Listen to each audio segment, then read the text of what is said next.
Situation totalement surréaliste à la direction des moyennes entreprises du centre ce matin. Face à l'impossibilité de payer leurs impôts, plusieurs personnes ont manifesté leur exaspération avec véhémence, accusant au passage les agents qui refusaient de travailler de faire preuve d'une attitude incorrecte. Les salaires de base ne devraient pas être touchés, mais les plus grosses indemnités pourraient en revanche être revues à la baisse et redistribuées. Voici en quelque sorte la colonne vertébrale de la nouvelle grille salariale définie dans le cadre de la réforme du système de rémunération des agents publics. Le texte serait prêt et pourrait atterrir très prochainement sur la table du Conseil des ministres. C'est la chronique court de ce 8 avril. Et puis, des résidents de quartier non loti de Garguin, à quelques encablures de l'hôpital de Tengango, se sont attroupés devant le ministère en charge de l'urbanisme et de l'habitat. Ils sont allés protester contre leur déguerpissement voulu par une entreprise immobilière. Les explications tout à l'heure. Voilà pour le sommaire. Bonsoir et bienvenue.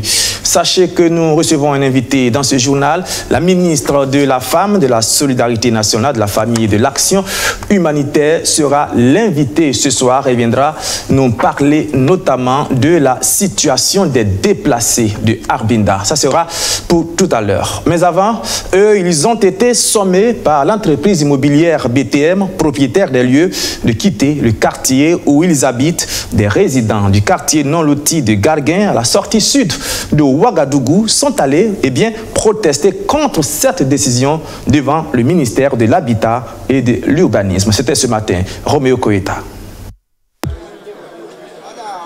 Ils sont des centaines de manifestants à prendre d'assaut le ministère de l'Habitat dans la matinée de ce 8 avril. Et pour cause, ces habitants des non-lotis de Garguin, quartier situé à quelques encablures de l'hôpital de Tengango, seraient sur le point d'être déguerpis de leur maison par l'entreprise immobilière BTM.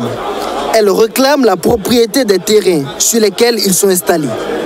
Le samedi 6 avril dernier, les résidents auraient même reçu la visite de gendarmes. Impuissants, ils se remettent donc au ministre de l'Habitat qui connaît déjà du dossier. Nous sommes là ce matin pour demander au ministre qui n'a qu'à venir à notre secours parce qu'il y a la société immobilière BTM qui nous menace et qui l'a même amené de la gendarmerie avant-hier matin près de 4 cargos. Voilà. Quand ils sont venus avec les 4 cargos, c'est juste qu'ils vont nous déguerpir. Ce conflit daterait de 2016. S'il a perduré, c'est à cause du silence des autorités. Selon Bagania Soumaïla, qui a fait partie de la délégation qui a rencontré le ministre lors de la dernière crise en 2017.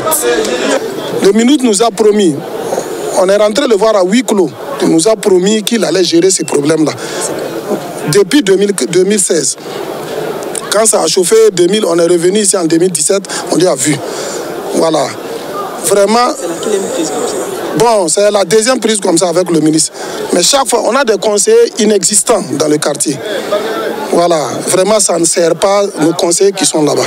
Ils défendent nulle cause des citoyens. Mais il y a aussi ce flou qui entoure la délimitation de l'espace appartenant à l'entreprise BTM. De 50 hectares en 2009, la superficie serait passée à plus d'une centaine d'hectares en 2016. On avait entendu que c'était 50 hectares. Après, c'est devenu 100 hectares, 130 et quelques hectares. Chaque jour, il ne fait qu'augmenter. On ne sait même pas, il n'avait pas les dossiers, il n'avait pas les papiers même du quartier. Au fur et à mesure, il vient d'avoir, on ne sait pas comment il a acquis ces papiers-là. Il serait environ 3000 les résidents des non-lotis de Garguin. Avant de rejoindre le ministère de l'Habitat, ils s'étaient rassemblés à la mairie de l'arrondissement 12 qui les aurait orientés vers le département en charge de l'habitat. Au moment où nous quittions les lieux, ils n'avaient pas encore été reçus par le ministre. Mais aux dernières nouvelles, Dieudonné Maurice Bonané aurait promis les reloger sur un nouveau site qui sera bientôt borné. Le processus devrait débuter dès la fin du mois d'avril, selon le porte-parole des manifestants joint au téléphone. Vous le savez, depuis plusieurs semaines maintenant, se déroule une véritable guerre froide entre les agents des finances, du trésor et des impôts et leur ministère de tutelle. Eh bien, l'une des conséquences de cette guerre larvée, c'est que des contribuables éprouvent d'énormes difficultés à payer leurs impôts. La faute à des agents qui refusent de travailler, prétextant de la défaillance du réseau. Eh bien, c'était le cas ce matin à la direction des moyennes entreprises du centre. La situation a provoqué la colère des contribuables qui ont exprimé, mais bruyamment, leur ras-le-bol. Le reportage de Rémi Lambert-Nébier. La La scène est des plus inhabituelles. Des contribuables qui manifestent pour qu'on reçoive leurs impôts. Nous sommes à la direction des moyennes entreprises 1 et 2 en face de la mairie de Bouroudgou. Et ces contribuables disent être las de venir trouver chaque matin des guichets fermés et sans aucune explication. Regardez, avant même, c'était affaire du réseau. Ils sont dans les bureaux, mais il n'y a pas de réseau. 5h du matin, on est allié. 14h, il n'y a pas de réseau. Mais aujourd'hui même, ils ont suspendu même les fiches de dépôt de fiches de compte fiscal là. Ils ont suspendu ça. Ça veut dire qu'il n'y a pas de dépôt de fiches de compte fiscal. Que jusqu'à la nouvelle ordre. On a demandé, mais quand ça a commencé, ils disent non, pas de réponse. Ça finit quand? Pas de réponse. Que ça a quitté jusqu'à en haut. En haut, là, nous, on commence, c'est où? Les caissiers sont pourtant présents, mais retranchés à l'arrière des guichets. Une attitude qui attise davantage la colère de ces usagers. Vous les voyez bien cachés derrière les guichets sans vouloir travailler. Pourtant, ce sont les impôts du secteur privé qui contribuent à payer leur salaire. Maintenant, s'ils se retournent contre nous à cause du fonds commun, ils se trompent d'adversaire. D'ailleurs, le fonds commun, nous avons appris qu'on a juste diminué, mais pas coupé. Si le gouvernement sait que ceux qui sont là ne sont pas à la hauteur de leurs tâches, qu'il fasse appel à des retraités volontaires pour les remplacer. La date limite des dépôts et des JTS et puis de l'IRF, c'est le 10. Aujourd'hui, nous sommes au 8. Si jusqu'à présent, ça ne travaille pas, maintenant, après le 10, qu'est-ce qu'on va faire? Les contribuables vont payer la pénalité ou pas? C'est ça le problème. Exigeant des explications séance tenante, les manifestants seront finalement reçus par le directeur général des moyennes entreprises. Bien qu'ayant refusé de s'exprimer à notre micro, il aura tout de même réussi à calmer la foule en proposant des alternatives. Vu cette proposition, en tout cas, bon, on voit que c'est pas mal. C'est pas mal. Puisque nous a dit d'aller dans les banques, il y a des numéros de compte de la direction. On peut aller faire les versements dans les banques, puis prendre le bordereau de versement, et puis laver des crédits. On fait une copie, on vient, on dépose sur le receveur pour ceux qui ont les paiements. Mais ceux qui n'ont pas de l'argent pour payer, eux, ils peuvent laisser, même après le délai, écrire une pétition, joindre avec la papier, venir déposer sur le receveur. Il n'y a pas de pénalité. Voilà, c'est ce qu'on voulait. Puisque le problème, c'est entre eux. Eux n'ont même pas de code. Lui-même, il ne peut même pas prendre l'argent et payer. C'est ce qu'il nous a expliqué. Ou bien, c'est ça. Lui qui n'a pas de code, lui-même n'a pas de code. Le code, là, ça avec les agents. Depuis le mois de mars, des tracts invitaient les agents du ministère de l'économie, des finances et du développement à observer plusieurs types de mouvements d'humeur. On se souvient que cette pagaille dans le secteur des finances est partie de la décision du ministère de l'économie de plafonner les fameux fonds communs. Une décision qui sera entérinée plus tard par le vote d'une loi à la suite de la grande conférence sur la réforme du système de rémunération des agents publics. Après plusieurs mois de travail, eh bien, les nouvelles grilles sont maintenant prêtes et c'est le sujet de la chronique éco de ce journal.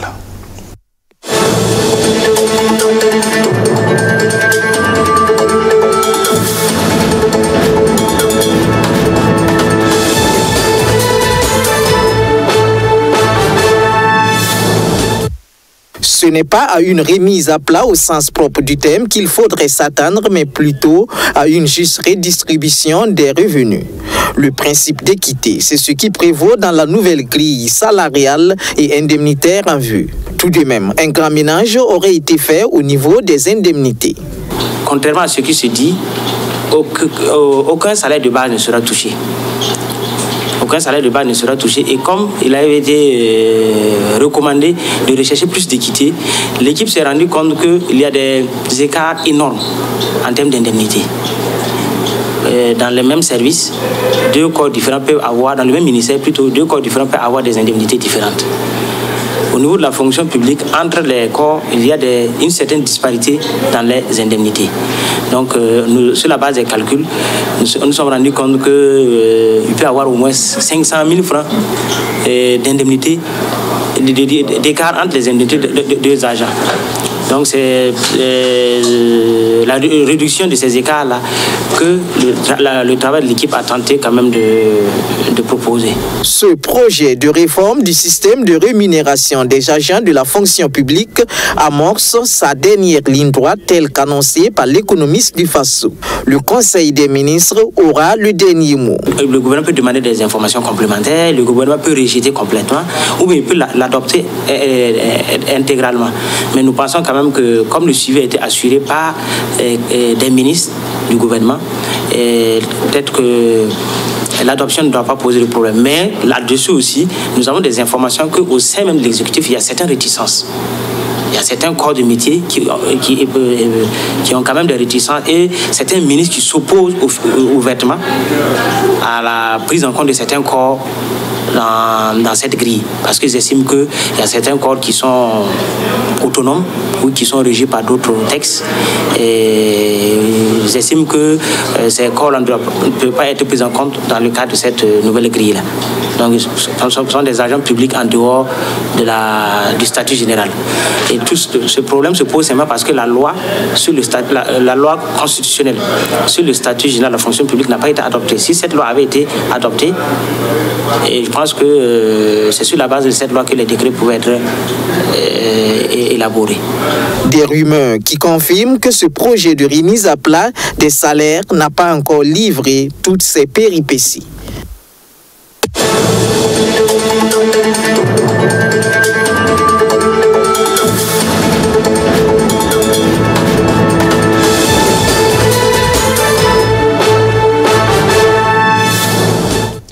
Dans l'actualité de ce lundi également, la première session 2019 du comité de prévision sur la situation alimentaire et nutritionnelle. Les travaux ont consisté à valider les résultats définitifs de la campagne agro-pastorale 2018-2019, mais aussi faire une projection sur la situation alimentaire et nutritionnelle. Arsène Konditamde. La production prévisionnelle nationale de la campagne agricole 2018-2019 est estimée à environ 5 millions de tonnes, soit une hausse de 21,91% par rapport à l'année passée et de 11,77% par rapport à la moyenne des 5 dernières campagnes. 17 provinces sont cependant déficitaires, 10 en situation d'équilibre et 18 en situation excédentaire. À la rencontre de ce 8 avril, le comité de prévision sur la sécurité alimentaire et nutritionnelle doit réfléchir à un plan de riposte efficace. Il y a quand même des gaps dans certaines régions. Mais aujourd'hui, nous sommes là pour évaluer le bilan définitif de la campagne et voir la situation des personnes les plus vulnérables dans le cadre du cadre harmonisé et également évaluer, analyser notre plan de réponse. Vous savez que le gouvernement, pour pouvoir faire face à cette situation, a mis en place un plan de réponse de 27 milliards. Et ces 27 milliards, c'est vraiment pour anticiper, parce que nous savons qu'il y a des personnes qui seront en stress. 27 milliards ont été investis par le gouvernement en guise de réponse au stress alimentaire qui menace certaines régions du pays. Un acte salutaire, mais la mise en œuvre reste quelque peu compliquée du fait du terrorisme grandissant. Le ministre en charge de l'agriculture se veut rassurant, des stratégies sont en train d'être trouvées. C'est dans ces zones-là qu'il y a des producteurs qui produisent aussi. Mais nous avons une dynamique qu'on est en train de mettre en place. C'est de voir avec l'ensemble des partenaires techniques, financiers, avec les différents projets, de pouvoir s'appuyer sur des organisations locales de base pour continuer de travailler avec les producteurs. Parce que c'est eux qui sont sur le terrain avec les producteurs, c'est eux qui vont rester avec eux. Et en les formant, en analysant leurs capacités, voir quelles sont leurs faiblesses et leurs forces, on peut renforcer les capacités pour qu'ils délivrent le développement sur le terrain. Infertilité des sols et non-maîtrise de l'eau, autant de difficultés qui compliquent la tâche aux autorités en charge de l'agriculture. Cette première session du comité de prévision de la situation alimentaire et nutritionnelle de l'année 2019 se tient en 48 heures, les 8 et 9 avril. S'il y a en ce moment des hommes et surtout des femmes et des enfants pour qui l'insécurité alimentaire est une réalité presque violente, eh bien ce sont les déplacés de Arbinda, ces personnes qui ont fui les attaques terroristes doublées d'affrontements intercommunautaires de leur village se retrouvent sans nourriture sans eau et sans toit. Eh bien, pour en parler, nous recevons ce soir la ministre de la Femme, de la Solidarité nationale, de la Famille et de l'Action humanitaire, Madame Ilboudo Laurence Marchal. Bonsoir, Madame. Bonsoir, Hervé. Merci d'être venue sur ce plateau. C'était le 3 avril dernier. Nous avons été pratiquement la seule télévision à montrer la réalité des déplacés de Arbinda, ces femmes, ces enfants qui dorment à la Belle Étoile, qui n'ont pas de nourriture, qui n'ont pas d'eau. Aujourd'hui, quelle est la situation pour ces déplacés de Arbinda? Merci à votre télé de donner l'opportunité au gouvernement d'expliquer un peu la situation humanitaire au Burkina Faso. Vous savez que depuis 2016, le Burkina Faso fait face à un terrorisme sans précédent. Et cela a entraîné des flux de déplacés. Et ces déplacés, au 4 avril, sont au nombre de 137 000 personnes réparties entre le Sahel, qui est de 69%, le centre-nord qui est à 24%, le nord qui est à peu près 3%, l'est 2% et un peu le centre qui est de 0,5%. Donc, c'est la répartition que nous faisons de ces populations déplacées sur l'étendue du territoire. Il est important de dire que l'action humanitaire, au bénéfice du dernier remaniement, le président du Faso a pris en compte ce nouveau phénomène que le Burkina Faso ne connaissait pas. D'où, aujourd'hui, le ministère de l'Action humanitaire arrimé au ministère de la Solidarité et de la Femme. Donc, c'est pour dire que le gouvernement a anticipé les choses, puisque aujourd'hui, nous avons un ministère en charge de tout ce qui est action humanitaire. Et dans ce sens, je peux vous dire aujourd'hui que les zones citées préalablement sont prises en charge et nous travaillons à cela. La zone de Arbinda ne m'est pas étranger. Vous savez, c'est une zone qui... moi, je suis allée aussi à Arbinda. Nous avons anticipé les choses. Vous savez que au niveau de la zone sahélienne, la particularité, c'est que ce sont des sols où l'eau est très rare. Nous avons envoyé des équipes de forage sur tous les sites dont je vous ai parlé. Et à Arbinda, par exemple, sur 10 forages, nous avons une dizaine de forages négatifs. C'était avant ou après les affrontements? Bien avant. Nous avons une équipe depuis 2 mois qui sillonne. Arbinda, Kelbo, Gorgadji, ce sont des sites sur lesquels nous avons envoyé des équipes de foreurs. Parce que nous avons anticipé, nous savions que à cause des déplacés, il y aurait ce besoin d'eau. Donc nous avons eu par chance un forage haut débit. Peut-être c'est celui-là que vous voyez à la télé. C'est la seule bonne fontaine de la ville de Arbinda. En fait, c'est pas la seule bonne fontaine. Les autres ont été sabotés par les terroristes. Il y a d'autres qui sont dans les zones périphériques. Et ça fait que l'accès, à cause de l'insécurité, nous ne pouvons pas conseiller aux populations d'aller aux zones périphériques pour se ravitailler. C'est pas la seule zone. Et à l'intérieur de Arbinda, c'est la seule bonne fontaine. Je vous dis que c'est pas la seule, c'est la seule bonne fontaine fonctionnelle aujourd'hui, mais c'est pas la seule bonne fontaine. Donc aujourd'hui, il est important de dire que encore c'est le gouvernement qui a anticipé. Donc nous avons fait ce forage parce que nous savions qu'il y aurait un problème d'eau. Et même plus, nous avons pu convoyer sur Arbinda une dizaine de tonnes d'eau en sachet pour les femmes et les enfants en secours d'urgence en attendant le ravitaillement d'eau. Et aujourd'hui, vous savez, la problématique de l'action humanitaire, c'est la même chose un peu comme la sécurité. La communication devrait suivre parce que les choses ne peuvent pas se faire au tic au tac. D'abord, les gens ils viennent, ils sont apeurés, ils ont besoin de tout de suite et nous ne connaissons pas le nombre, nous ne connaissons pas comment prendre. Donc, il faut amener des équipes, évaluer tout ça et répondre à la demande. Mais nous anticipons puisque nous connaissons déjà les zones d'insécurité. Donc, nos équipes sont sur place déjà et ils ont de l'eau, par exemple, que vous pouvez voir là. La difficulté que nous pouvons dire aujourd'hui sur les images que nous voyons, c'est l'organisation de cette distribution d'eau. Parce qu'il faut organiser pour que nous puissions donner rapidement de l'eau pour qu'il n'y ait pas la file d'attente ne soit pas longue. C'est pour ça que nous avons dépêché des citernes aujourd'hui sur Arbinda. La citerne à grand débit, 46 000 litres, va se ravitailler dans les zones périphériques avec l'accompagnement de la sécurité pour permettre une fluidité dans la distribution d'eau. Parce que là, il y a de l'eau, mais c'est la distribution qui cause problème, vu le nombre de personnes au niveau de Arbinda, qui est à peu près de 30 000 personnes au niveau de Arbinda actuellement. Alors, madame, est-ce qu'à l'heure, en ce moment où nous parlons, est-ce que les déplacés de Arbinda sont ravitaillés en eau? Est-ce que vos équipes sont arrivées sur place à 19h30 passées? Vous savez, cette question, c'est comme si, déjà de l'eau là, c'est l'organisation du ravitaillement. Est-ce que vos équipes sont déjà arrivées sur place? Nous avons déjà des équipes parce que nous avons des services déconcentrés dans toutes ces zones. Nous avons le DP, les DR, le gouverneur, le haut commissaire, les préfets. Ils sont là-bas et nous travaillons avec les CVD, nous travaillons le maire de Arbinda, nous travaillons avec toutes ces équipes locales qui œuvrent à vraiment permettre aux déplacés de vivre dans la dignité. Et il faut dire qu'aujourd'hui, nous avons envoyé des sachets d'eau pour aider à atteindre le ravitaillement. Nous avons envoyé des citernes pour la fluidité. Au jour d'aujourd'hui, vous savez, là, quand les gens viennent, il y a une affluence sur l'eau. Mais après, quand chacun aura son stock à la maison, donc la rotation du ravitaillement d'eau sera plus fluide. Alors, pardon, madame, pardonnez-moi d'insister. Ce que nos téléspectateurs voudraient savoir, c'est que vous avez engagé des actions préventives, c'est clair, mais il y a eu une aggravation de la situation avec les attaques terroristes doublées d'affrontements intercommunautaires et les populations ont afflué à Arbinda. Nous avons montré des images qui datent du 3 avril dernier.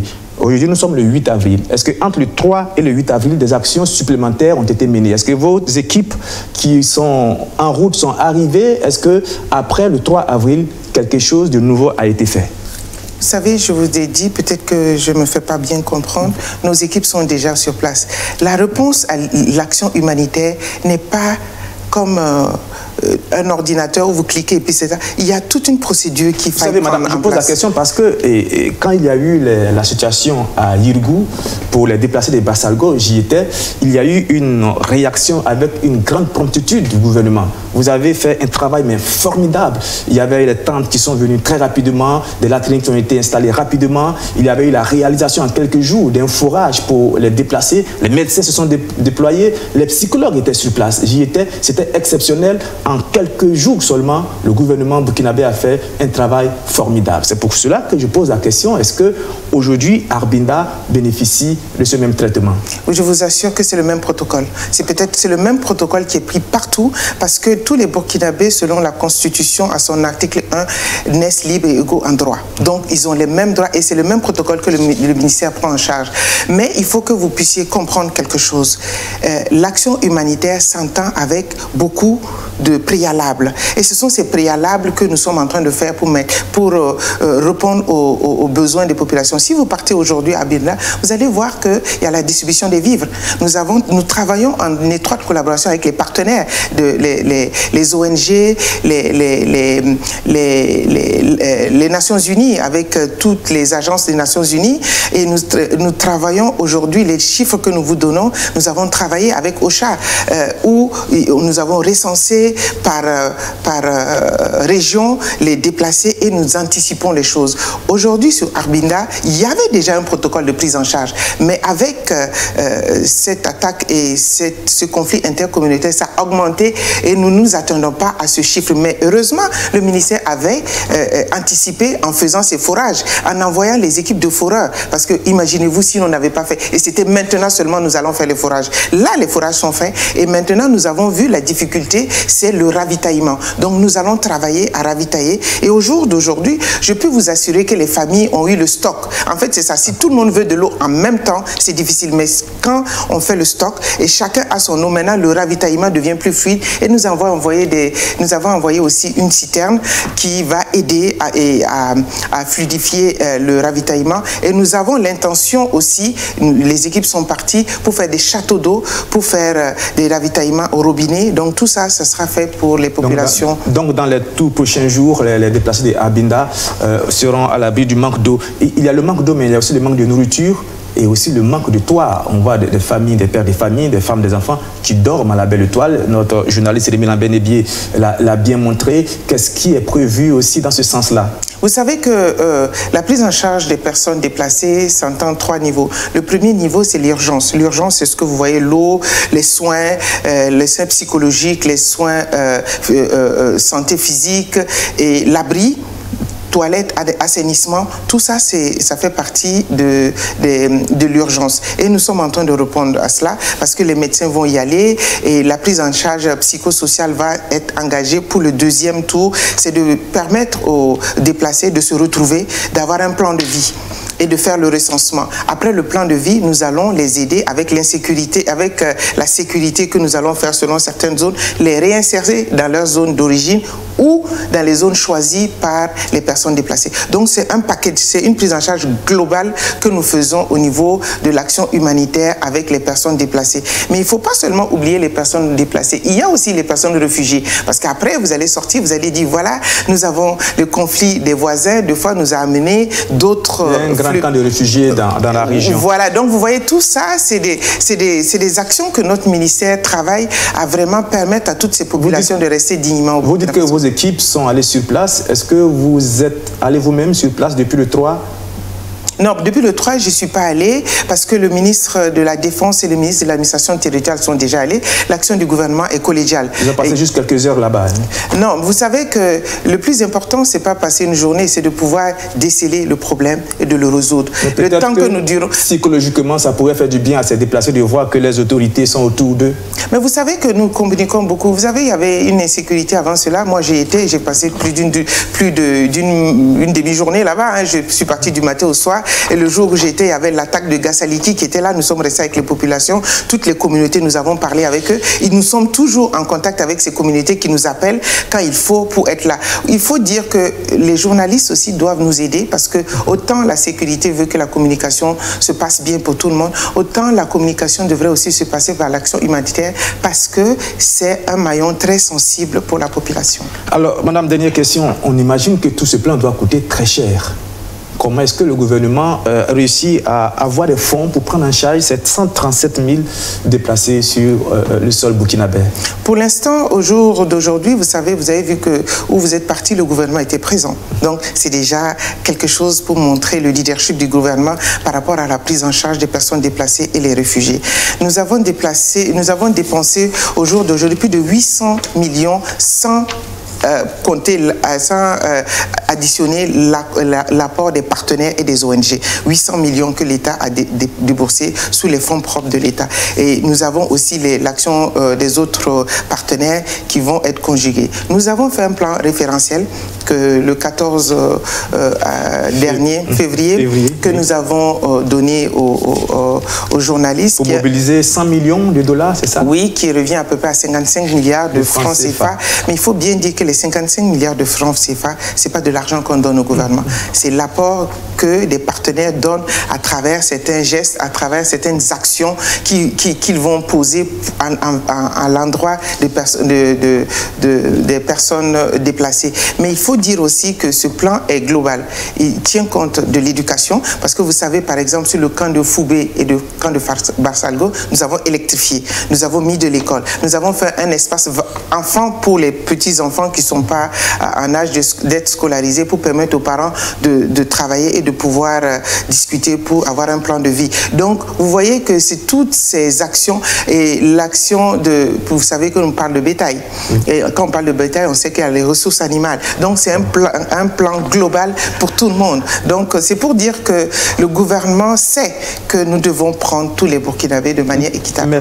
Merci madame d'être venue sur ce plateau pour donner toutes ces précisions et surtout pour donner de l'espoir aux déplacés de Abinda et à toute la région du Sahel, une région qui se sent vraiment délaissée. Plusieurs personnes ont témoigné. Il y avait le chef de l'Oudalan que j'avais interrogé qui avait dit une phrase complètement exceptionnelle et difficile. Il a dit, on se demande si dans l'Oudalan, nous faisons partie du Burkina Faso et c'est une politique de marginalisation qui avait été mise en place. Aujourd'hui, peut-être que ça facilite le terreau pour le terrorisme, mais le plan d'urgence pour le Sahel a été mis en place. On espère que ça va arranger les choses et que le Sahel aussi va se sentir dans le Burkina Faso. Merci. Mais je voudrais quand même vous dire que... On est pris par le temps, madame. On aura l'occasion d'en reparler dans un débat. On vous invitera. Merci. Merci d'être venu. Mais ils doivent être assurés qu'on prend tous les Burkinabés. Personne ne sera oublié. C'est bien compris, madame. Le message devait être passé.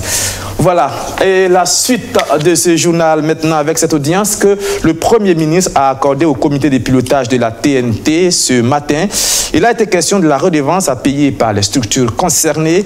Et l'information principale qu'il faut retenir surtout, c'est qu'à partir du 1er novembre 2019, le signal analogique sera coupé. On écoute le ministre de la Communication, Rémi Fugin-Dandinou.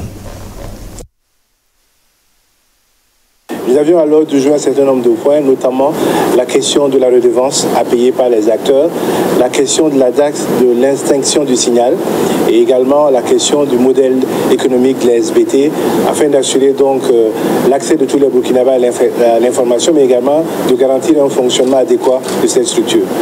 Donc à la suite des discussions et avec les orientations du Premier ministre, nous avons donc une fourchette de redevance qui a été proposée, que nous allons affiner en discutant avec les différents acteurs. Nous avons également décidé que pour compter donc du 1er novembre 2019, le signal analogique sera entièrement coupé. Ce qui veut dire donc qu'il y a un process d'acquisition des décodeurs au niveau des populations qui doit se faire. La SBT doit communiquer dessus. Ce qui veut dire également que les éditeurs doivent informer leurs auditeurs, les téléspectateurs que cette extinction va se faire.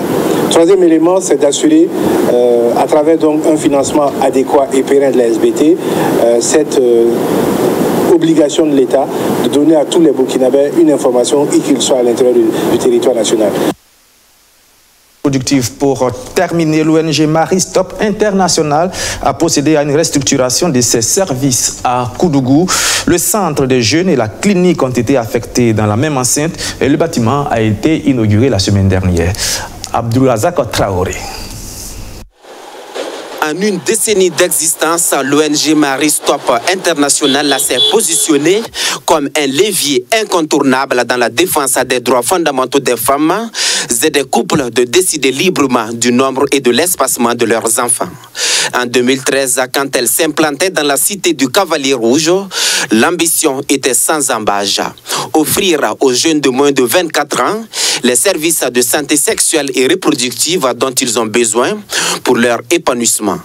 L'engouement du projet au sein des jeunes s'est accru, si bien que l'ONG a entamé une restructuration. Un new look pour répondre aux exigences du moment. La clinique de Koudougou et le centre jeune existent depuis 7 ans. Et après ces années, il était nécessaire de pouvoir rénover l'ensemble de ces structures.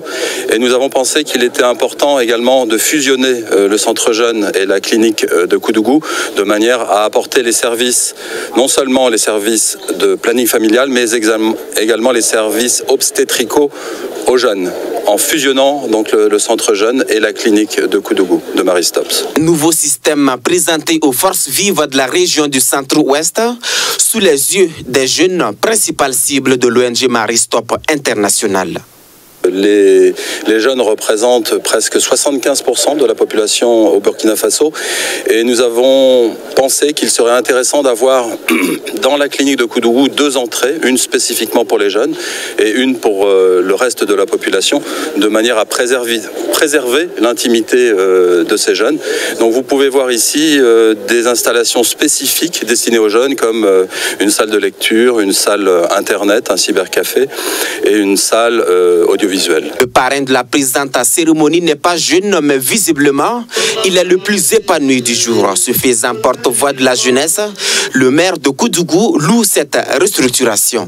Une cérémonie très importante pour nous ce matin, parce que la fusion va permettre à Maristop désormais d'offrir toute la gamme d'activités en un seul endroit. Ce qui est, de mon point de vue, très important pour la jeunesse de Koudougou. En ce moment où, vous le savez, les grossesses indésirées se multiplient dans les milieux scolaires et dans les milieux des jeunes. Ce que nous avons vu ce matin est réconfortant. Nous avons vu une clinique qui offre beaucoup d'activités, beaucoup de prestations à nos jeunes, à nos femmes. La fusion du centre jeune et de la clinique à Koudougou se présente comme un projet pilote. Après une évaluation, l'initiative pourrait être étendue dans les autres régions où l'ONG Maristop International s'est investi au Burkina Faso. Voilà, et c'est la fin de ce journal. Merci de l'avoir suivi. Je vous donne rendez-vous demain à la même heure, 19h30. Mais avant, restez sur BF1. Tout à l'heure, vous aurez le journal Amoré. Puis à 21h00, le Sport Time avec John William Somda. Merci de votre fidélité.